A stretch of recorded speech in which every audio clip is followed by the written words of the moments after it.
Assalamualaikum warahmatullahi wabarakatuh.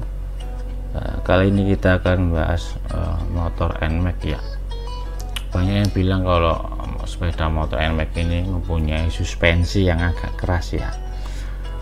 Mungkin kita akan membahas sedikit kenapa sih NMAX ini mempunyai suspensi yang agak keras ya, terus lebih bergetar pada kecepatan tinggi, apalagi dipakai untuk touring yang melewati jalan-jalan yang bergelombang maupun berlubang ya. Nah, ini ada beberapa alasan. Yang pertama, NMAX ini tipe motor sport ya. Nah, tipe motor sport berarti kan lebih bagus dipakai di jalanan yang mulus ya, tidak bergelombang. Nah, terus tipe motor sport membutuhkan kestabilan yang lebih mumpuni ya. Sedangkan kestabilan membutuhkan biaya yang mahal. Kasarnya seperti ini. Tipe motor sport harus mempunyai kestabilan dan juga harus mempunyai suspensi yang lumayan empuk ya. Nah, untuk menandingi hal itu berarti kan harus mempunyai desain yang agak mahal ya. Di samping stabil dan juga harus lebih mempunyai suspensi yang lebih bermain ya. Nah, dengan alasan seperti itu, kalau kita lihat dari desain harganya, motor NMAX ini harganya lebih murah dari motor setipe dengan tipe sport NMAX ini ya, seperti PCX maupun yang lain ya. Jadi kira-kira fitur untuk mengurangi desain harga itu, diambillah fitur yang dipertahankan itu fitur yang kestabilan ya. Jadi shockbreakernya yang diturunkan, mungkin turunkan secara kualitasnya ya, maupun desain dari yang lain ya. Mari kita bahas satu persatu ya.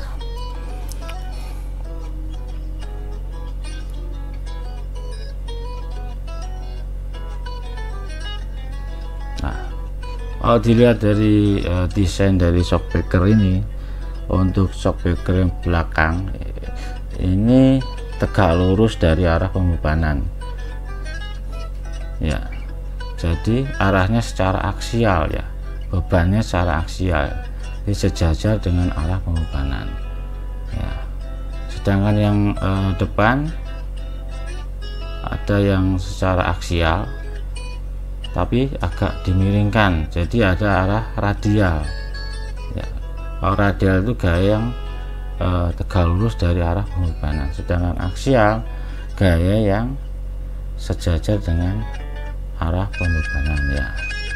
Jadi gaya yang paling banyak gaya aksial yang di belakang, jadi bebannya hanya ke arah aksial, jadi tidak merata ke arah radial ya. Mungkin ini yang penyebabnya shockbreaker NMAX ini agak keras ya.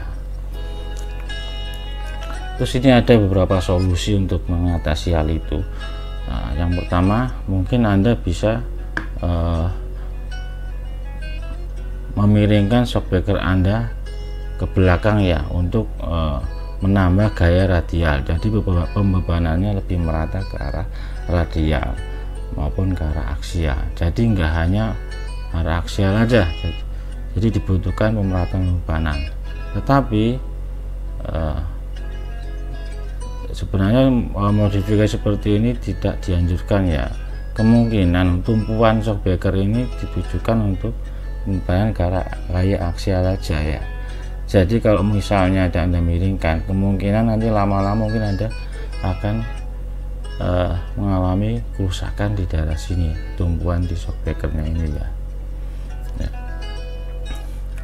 Terus kalau yang untuk bagian depan ini sudah ada gaya arah radialnya ya, jadi pembebanan lebih merata.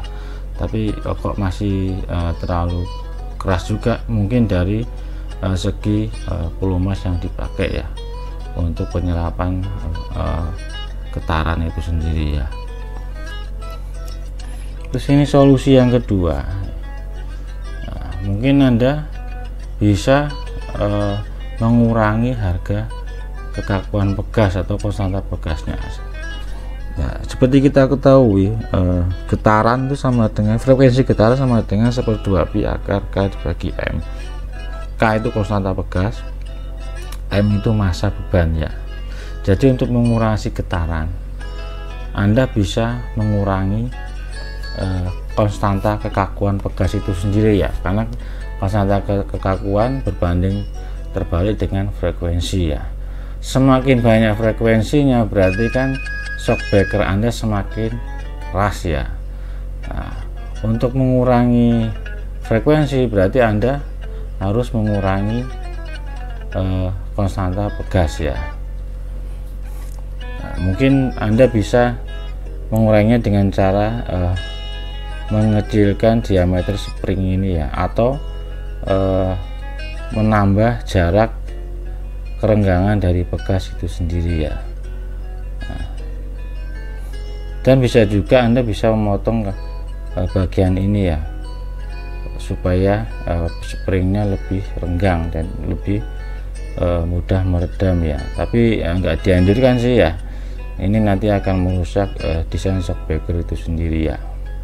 Terus yang kedua, Anda mungkin bisa menambahkan massa. Kalau massa kan berbanding terbalik dengan frekuensi ya. Semakin besar massa maka frekuensinya semakin kecil ya. Nah, mungkin untuk mengurangi kekerasan shock breaker, Anda menambah massa dengan menambah beban yang ada di kendaraan, atau Anda bisa berboncengan dengan orang lain ya. Jadi shock breakernya akan lebih empuk ya. Terus untuk yang absorber bagian depan, kemungkinan ini ditinjau dari pelumas atau oli yang berada di absorber ini ya. Kesamanya seperti ini, F sama dengan 1/2 pi akar K dibagi M dikurangi B dibagi 2M kuadrat ya. Nah, kalau K ini konstanta pegas, M itu massa bebannya, B itu konstanta redaman ya. Ya, mungkin untuk mengurangi kerasnya suspensi ini Anda bisa mengurangi konstanta redaman ya. Semakin berkurang konstanta redaman berarti frekuensinya akan semakin berkurang, karena frekuensi berbanding lurus dengan konstanta redaman dan kekakuan ya, dan berbanding terbalik dengan massanya. Terus untuk solusi yang ketiga, Anda mungkin bisa meniru dengan desain suspensi dari motor cruiser ya. Ini ada salah satu contoh motor cruiser Honda Phantom ya. Di sini ada 3 peredaman. Yang pertama absorber, yang kedua itu tumpuan dari handlebar ini. Di sini ada karet 2 untuk meredam juga. Terus yang ketiga, pilih hand grip yang empuk ya. Kalau Anda memodifikasi dengan 3 hal ini, insya Allah ya peredamannya enggak langsung hilang di hand grip Anda ya. Perlu kita ketahui, peredaman di bagian kemudi sangat berpengaruh pada kondisi tangan Anda ya. Kalau bagian kemudi tidak bisa teredam, kemungkinan langsung merambat ke bagian tangan Anda, dan lama-lama tangan Anda akan terasa pegal ya. Beda lagi dengan shock breaker di bagian belakang. Kalau di bagian belakang ini ada 2 peredaman. Yang pertama itu shock breaker, terus yang kedua dari seat atau joknya ini sendiri ya. Jadi peredamannya ada 2. Nah, jadi perambatan peredaman berhenti di bagian pantat Anda, jadi nggak sampai ke bagian atas, langsung berhenti di sini ya. Lain dengan peredaman di bagian kemudi ya, ini langsung berhubungan dengan tangan Anda ya. Ya mungkin sekian dari saya. Kalau ada ditanyakan silakan. Wassalamualaikum warahmatullahi wabarakatuh.